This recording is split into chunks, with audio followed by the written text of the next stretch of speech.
5 years ago, the American streetcar, a hallmark of early 20th century urban transportation, had all the momentum for a modern renaissance.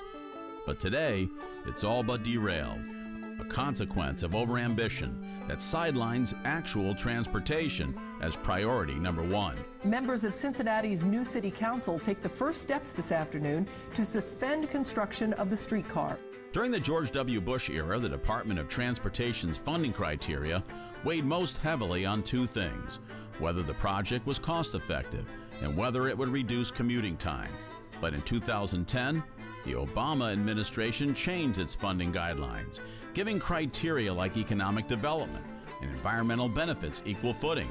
The result was a flurry of streetcar projects. Cities all over the country, from D.C. to Salt Lake City, rushed to lay down tracks in hopes of reviving old neighborhoods. But it became apparent that the streetcar was less about moving people and more about padding the pockets of property owners. They think that just by putting a streetcar in, that people will get out of their cars and walk. It's not going to happen. Well, and you ran very hard against the streetcar. Do you think that's the reason you were able to win tonight? You know, I think that was the single dominant reason that we won.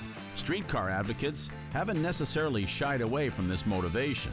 They say the projects are indeed about community building, not just helping people move from point A to point B. But that's precisely the root of so many shortcomings. A legion of streetcar projects are a step ahead of themselves, running before they can walk, sacrificing viable mobility for the prospect of urban development.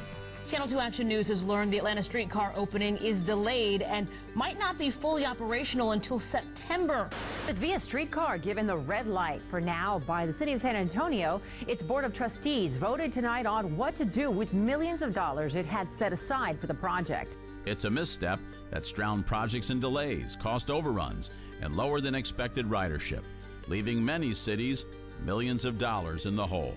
And the realization, while too late for some, is pretty clear. There's a reason the streetcar vanished from most U.S. cities 60 years ago.